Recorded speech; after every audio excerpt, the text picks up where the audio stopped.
Hi guys, and welcome to my channel. So today we are going to do a deep conditioning tutorial. I usually start with shampooed hair and I dry my hair using a t-shirt because there's less friction and the t-shirt absorbs all the water instead of using a towel.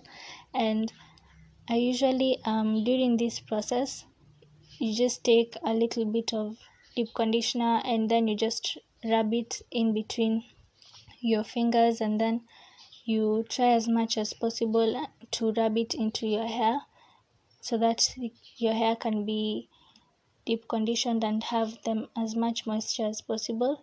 And you should use a specific amount, or like an amount that is enough for your hair. So after I'm done with one section, I usually just twist it back up so that it may give me ample space to work on the rest of the hair. So deep conditioning helps because it gives intense moisture to your hair and it gives nutritive value.